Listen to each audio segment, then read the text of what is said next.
I recently found out that my wife had been unfaithful to me for 20 years. I found out from one of her close friends.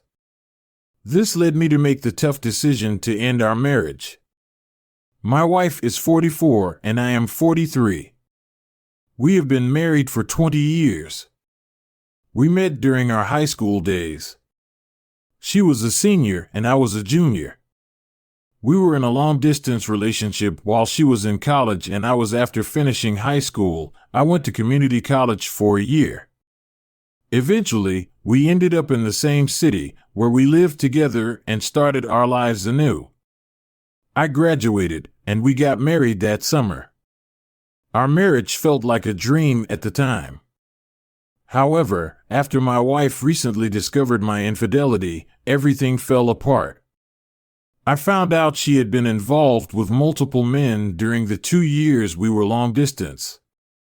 This news came after a casual dinner with a few of her college friends shortly after Christmas. It started with, as a relaxed night filled with nostalgia, laughter, and catching up, my wife mentioned that we had known each other since high school. She didn't clarify that we'd been dating back then.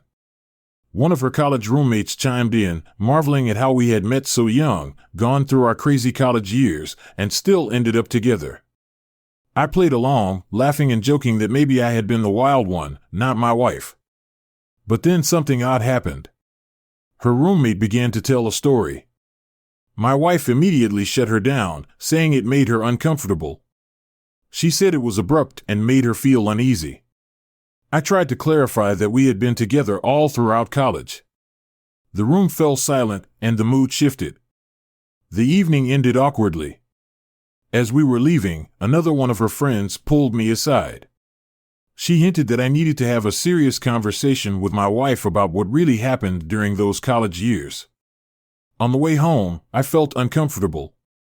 I sensed that something was wrong, so I asked my wife what her friend had meant. She brushed it off, saying it wasn't anything important. I pressed her to be honest with me, but she kept downplaying it, acting like it was no big deal. I wasn't convinced, so when we got home, I told her straight up that I'd be staying at my brother's place until she was ready to come clean. The next day, she came over visibly nervous. She was really nervous, and then she finally admitted to having slept with several men during those first 2 years of college. She tried to justify it by saying that we were long distance and that she didn't think our high school relationship would last. I was pretty shocked. I pushed for more details, and my emotions were a volatile mix of anger and disbelief. She revealed that she had been with at least 10 different guys, 3 of whom I had met during my visits to see her, and one of whom I was devastated to hear that she was still in contact with him. I knew then that our marriage was over. I told her I was filing for divorce and would start the paperwork right after New Year's.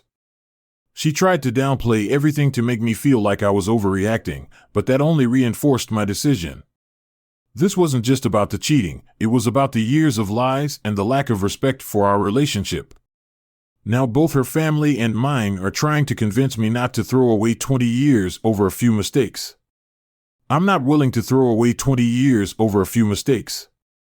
They keep saying that everyone slips up and that I should focus on the good times and our long history together, but it's not that simple for me. It's not about a few isolated incidents, it's about 2 years of deception. She cheated on me with multiple men, introduced some of them to me as friends, and then carried on like nothing had happened. That's not something I can forgive, no matter what. It's been a while now. Our kids are 17 and 19, practically adults. I think they'll understand my decision. They've seen what our marriage looked like on the surface, but they don't know what's been happening behind the scenes. This is about maintaining my self-respect. I can't do that if I stay in this marriage. It feels like everyone around me is telling me to just forgive and forget and move on. But how can I ever forget the memories we shared? All I see now are the lies and betrayal. How can I ever trust her again? How can I ever see her the same way, knowing what she did and how little she thought of my feelings when I confronted her? I keep second-guessing myself. Am I being too harsh? Should I be more forgiving? But then I remember the pain I felt when she admitted to everything. The nights I lay awake wondering how. She could have introduced me to those men, kept up those friendships, and lied to my face. This isn't something I can just move past. It's a violation of trust that's broken beyond repair. Am I wrong for walking away? I don't think so. I feel like I'm standing up for my dignity, my right not to be lied to, not to be disrespected. This isn't about revenge. It's about drawing a line and acknowledging that some things can't be undone. I'm sharing this because my wife and some of her friends have been telling me that it's perfectly normal to sleep around during a long-distance relationship. I'm the odd one for not doing the same. It feels like they're trying to influence me, and I need an outside perspective. I've heard some people agree with her, but they seem to be in the minority during those 2 years we saw each other. Other than that, a couple of weekends each month, I lived only 3 hours away. So while it was long distance, it wasn't like we were on opposite sides of the country. I was in her world regularly. The guys I met back then were introduced casually at parties. I don't even know if they knew I was her boyfriend. One of them is still in our circle. He's married to a mutual friend. He's been in our lives for years. It wasn't some hidden secret after I learned the truth. I confronted him, and he said he had no idea we were dating. He even blocked her on social media out of respect. Some have asked how our college friends didn't figure out the timeline when we got married. The truth is we had a small family ceremony in Texas and then later threw a big party for friends on the East Coast. We skipped the traditional wedding reception stuff where people usually share their story. Her friends assumed we started dating later after we both moved to the same city. I thought that maybe we could fix things, so I considered therapy. I wanted to believe that with some effort, we could get past this. But her constant dismissal of my feelings and her insistence that what she did was normal made it impossible for me to see a way forward. The only time she seemed remorseful was when I actually started filing for divorce, but even that moment of regret didn't last. Now she's back to insisting she did nothing. I feel like I'm being gaslit. This constant back and forth makes me feel like I'm being lied to. What my wife did seems like a blatant betrayal, yet she and others are telling me it's no big deal. Their insistence that this kind of behavior is normal is making me question my own judgment. This is confusing, frustrating, and downright maddening. Every time I've tried to express just how deeply her infidelity hurt me, I was met with disbelief. I thought she'd finally see the seriousness of it all, but instead she brushes off my feelings, acting like I'm overreacting to something insignificant. It's as if she's rewriting the rules of what was supposed to be our relationship, expecting me to just go along with it. The constant undermining of my emotions is exhausting. I feel like I'm being manipulated into doubting my own thoughts and feelings. Her refusal to own up to the damage she caused, along with her lack of remorse, is making it difficult for me to trust her again.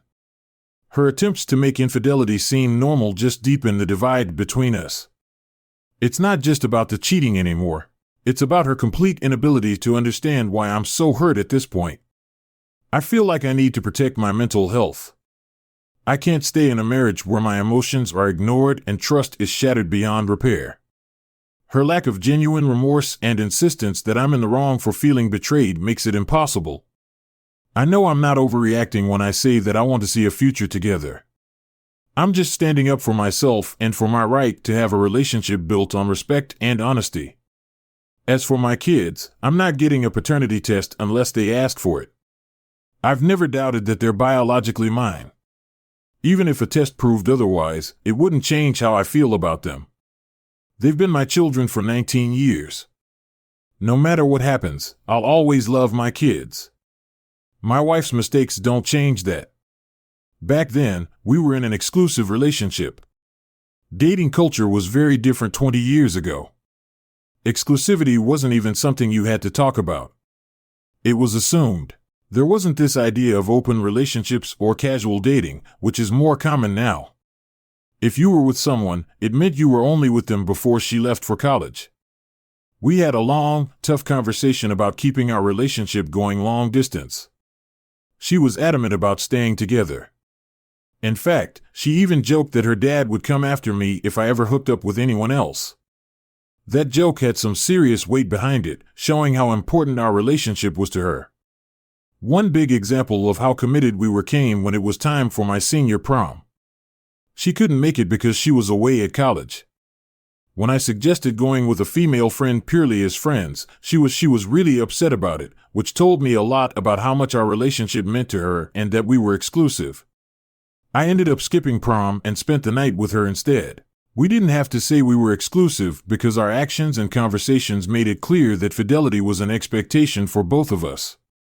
I followed up with the friend who suggested I have an open conversation with my wife.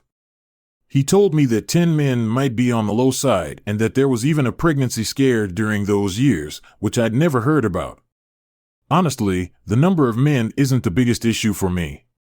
What hurts the most is that my wife seems completely clueless about why her actions were wrong and why I'm so devastated. It would have meant a lot if she showed any genuine interest in fixing things, but she hasn't. Every time we talked, she downplayed it. She said I was overreacting to something that was normal. It seemed like she didn't care about my feelings until I started filing for divorce. Even then, it felt like she was more upset about the consequences than anything else. It was never about me. It was about her. That confirmed for me that she didn't really get how deep her betrayal cut. It's not just the cheating. It's the lack of care or remorse about how much it hurt me. She was so dismissive. Her attitude made it clear that I had no choice but to move ahead with the divorce. When it comes to co-parenting, I'm confident we'll be able to handle it. Our kids are older, and I've been saving for their future for years. We're both financially stable, so custody or finances shouldn't be an issue. I'm open to therapy, but only to help us be better co-parents and to get some closure. As for saving the marriage, I just don't see that happening. I've already taken the first steps toward separation. I hired a lawyer and we've sent her an intent to separate document. It's not an official divorce filing, it's just a preliminary step to give her the chance to get her own lawyer if she wants to contest it. The full divorce process will take time, probably several months. Right now, I'm still staying at my brother's place, figuring out my next steps and a more permanent living situation. As far as the timeline goes, the dinner on the 26th, she had a dinner with her friends. I went to my brother's house to cool off and give her some space. Over the next few days, we had several conversations, but she never really seemed to understand how wrong she was. If she had shown any real regret or acknowledgement of the pain she caused, I might have waited, but her continued dismissiveness pushed me to move forward. I hired a lawyer, and we drafted the separation papers and sent them that same week. I haven't been divorced yet, but I've made it clear that I'm moving on. I've already started taking the necessary steps to move on. After a few counseling sessions and some conversations with her old roommates, I learned a lot about what went on during her college years. Apparently, some of her roommates had a feeling something wasn't right at the time. They said things seemed off and suspected she might have been cheating. However, my wife told them that we both had some wild times in college and work. We didn't talk about it before getting married, so they never thought it was necessary to say anything. The friend who pulled me aside during dinner was uncomfortable with the fact that my wife had never told me the full story and felt I deserved to know. As for the men she was involved with, it turns out some of the introductions weren't intentional. One of the guys she slept with eventually ended up marrying one of our mutual friends, which is why he's still in our lives during our counseling sessions. At first, she tried to blame me, saying I pressured her to go to those college parties where the guy she was with would be. I'll admit I wanted to experience college life since I missed out on it in high school and community college, but I never pushed her to introduce me to the men she'd been with. She didn't expect me to meet them, but since they were at the same parties, she felt like she couldn't avoid it. It was disrespectful, but at least it wasn't a deliberate attempt to flaunt them in front of me. This entire situation feels like an intricate mess of half-truths and evasions, making it so much harder to digest. Her friends suspected something, but they never stepped in. My wife successfully upheld this facade for years in our therapy sessions. We've spent most of the time discussing why I view her infidelity as such a major betrayal, while she doesn't seem to see it that way. At first, she tried to justify her actions by explaining that her encounters weren't with men she had relationships with, just one-night stands or casual friends with benefits. She said it wasn't significant because it wasn't emotional or romantic. Her words, not mine, but for me, that distinction doesn't matter. We'd never agreed that any kind of infidelity was acceptable, no matter the context. She'd even discouraged me from doing the same. The hypocrisy is staggering. After a couple of therapy sessions and conversations with her friends, she began to understand the weight of what she'd done. She now admits that her actions broke the trust we'd built and damaged the very foundation of our relationship. This shift has allowed us to finally talk more openly, turning our heated arguments into more productive conversations.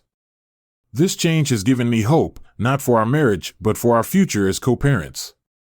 Although saving the marriage feels like a lost cause, having honest conversations about our looking back, we can learn from the past to build a healthier dynamic going forward.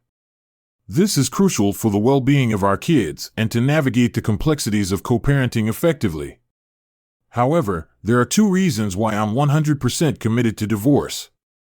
The first one dates back to about 10 years ago when we went through a rough patch and didn't have any intimacy for nearly 2 years. At the time, she mentioned that our physical connection had become monotonous, so I thought I'd try to spice things up a little. Nothing extreme, just a bit of role play and some novelty store items. What I didn't realize was that she had been fixated on certain intimate experiences from her college days. She never felt comfortable discussing them, but when I unknowingly recreated some of those moments, it made her feel guilty and awkward. She says those encounters meant nothing, but their impact on our marriage suggests otherwise. The second reason came up more recently. She admitted to flirting. She was flirting with coworkers during business trips after the pandemic subsided. She says nothing physical happened, but it got to the point where she went on a date with one of her male colleagues. That was the final straw for me. I learned that she was still willing to cross boundaries even after everything destroyed any hope I had left. The first issue showed me that her past still haunts our present, despite her claims. The second issue revealed that she's still capable of stepping outside the lines even now. Combined, these two issues led me to end the marriage. These two realizations left me with no choice but to end the marriage. We've already told our kids that we're getting a divorce. We explained that it's due to mistakes made during her college years. We just couldn't move past them during that conversation. My 19-year-old, who's currently in college, surprised both of us by asking if I cheated on my wife while she was away at school. My wife was taken aback, but she bravely admitted that. It was her who had been unfaithful. We've agreed not to go into any more detail with the kids as it's important to protect them from the more painful parts of our past. I told them that despite the separation, we're still fully committed to being there for them. I also told them that we're attending therapy to handle the divorce in the best way possible for our family's well-being. I told them that if they ever need to talk to us or a therapist, they should feel free to do so. They should feel free to talk to us about anything. We want them to know that we're here for them and that we're doing our best to get through this together. We've started working with a mediator to figure out how to proceed with the divorce. It looks like things will end on good terms. We're both financially stable, we don't have any significant debts, and with the kids being older, custody isn't much of an issue. It's been tough, but we're getting through it. The last few months have been tough, but I'm getting through it. I'm grateful that my last post got so much attention because it helped validate my feelings and pushed us to seek counseling. To be honest, my 19-year-old daughter has gone through some tough relationships herself. She's been hurt by boyfriends who cheated or left her suddenly for someone else. Her experiences make it easier to understand why her first thought might be that I was the one who cheated. The fact that I think it probably didn't help her perspective seeing her dad walk out of the family home. It likely felt like an admission of guilt. Her experiences with untrustworthy men influenced her perception, making it easier for her to assume I was the one at fault. My wife has been honest with them. She admitted to being the one who was unfaithful. I'm not too worried about controlling the narrative here. My wife hasn't said anything negative about me. She's been open with our kids and has even admitted to flirting and being ready to file for an uncontested divorce just 6 weeks after we started counseling. It's clear she was more prepared to move on than I was. To be honest, it stings a bit. She seems to have an easier time walking away from our 20-year marriage than I do. I suspect she's already thinking about finding someone new during our mediation. She specifically mentioned that we are.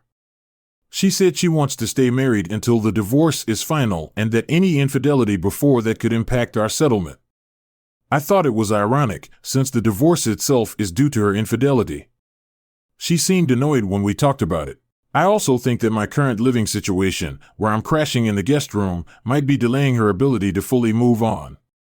I'm just trying to accept that our marriage is ending. I'm also going to therapy on my own, as well as our couple sessions, to help me cope. I'm preparing myself mentally for the possibility of running into that coworker she went on a date with. Hopefully, I'll be in my own place before that happens. If things go smoothly with the mediator, we'll be officially divorced by summer. That'll give me a fresh start, and she can date whoever she wants. My wife and I have finalized our divorce. It's now official. We managed to keep things uncontested and amicable, with few disagreements. Our lawyers worked together to draft a plan through mediation, and a judge signed off on it a few weeks ago. Overall, the process was straightforward, except for a slight complication involving our 17-year-old. He was determined to stay with me due to a strained relationship with his mother. My wife initially resisted and was ready to contest the divorce. However, our son made it clear that if she forced him to, he'd choose to stay with me. To keep things uncontested and amicable with few disagreements, our lawyers worked together to draft a plan through mediation, and a judge signed off on it a few weeks ago. Overall, the process was straightforward except for a slight complication involving our 17-year-old. He was determined to stay with me due to a strained relationship with his mother. My wife initially resisted and was ready to contest the divorce, but our son made it clear that if she forced him to, if he stayed with her, he might never want to rebuild their relationship. I thought my son's approach was a bit harsh, but it made my wife back down. We agreed that I would have primary physical custody until his 18th birthday, which is later this year. Throughout this process, I've encouraged my son to keep the door open to repairing his relationship with his mother.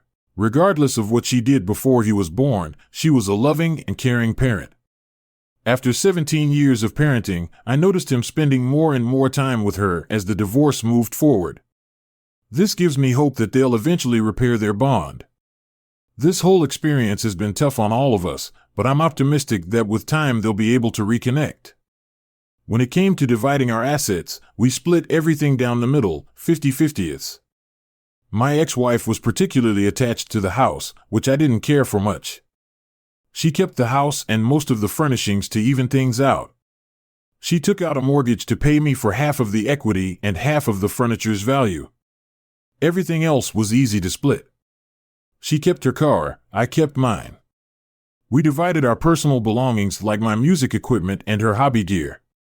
For any items that were tricky to split, we simply sold them and shared the profits. Thankfully, we had already documented our most valuable possessions for insurance. I spoke to an insurance advisor a few years back, so this part of the process went relatively smoothly on a personal level. Things have been going surprisingly well. My kids spend most of their time with me, and our relationship has stayed strong, which was my biggest concern throughout the divorce. I'm relieved and grateful that this bond hasn't changed. I've also moved into a new home that I absolutely love. It feels like a fresh beginning, and it's a move that might be considered a classic midlife crisis. I traded in my old minivan for a sleek Lexus LC 550, and I have to say that decision has brought me more joy than I expected. Another unexpected turn of events, a woman from work asked me out for coffee. I was upfront with her and told her I'm not ready to date yet. She was incredibly understanding and graciously suggested that we could go out when I felt ready. I gave her a rain check. It was a nice surprise. She's smart, funny, and we don't work closely enough for it to be awkward, which is a plus. Even though my ex-wife and I are still going to couples counseling, our sessions have shifted focus. Now they're more about finding closure for our marriage and working on co-parenting in a healthy way. These sessions have been really helpful. They give us a chance to process everything while ensuring we maintain a positive environment for the kids. However, these sessions have also made it clear that divorce was the right choice. Through our discussions, it's become obvious that my ex had already moved on. She began dating as soon as the divorce process started, which shows me that whatever love we had left had already faded. I'm pretty sure the friend she mentioned is the same coworker who dropped her off at our last session. Surprisingly, I didn't mind that reaction at all. It made me realize I was just as I'm ready to move on. Healing from her betrayal will take time, but I'm making progress. I feel confident that I made the right decision by ending the marriage in the last 4 months. I've cried more than I have in the last 20 years, but over the past month, I've genuinely started feeling good about myself again. I'm enjoying this new chapter of independence, between helping my 17-year-old get ready for college and thinking about that future. I have a date with the woman from work. I'm staying busy and looking ahead. If there's one thing this entire divorce process has taught me, it's the importance of being honest and open. Looking back, I wish we had communicated more openly from the start. Had we been transparent with each other, maybe we could have avoided some of the pain. It's a lesson I'll carry forward in all my future relationships, whether romantic or not. Most of all, I've realized that I'm rebuilding my life and moving forward despite the heartache. For the first time in a long while, I feel genuinely good about who I am. Thanks for watching this emotional story of love, lust, and lies. If you enjoyed it, please like the video, subscribe to the channel, and hit the notification bell so you don't miss a fresh story every day. I'd love to hear your thoughts in the comments, so feel free to share your experiences and tell your story.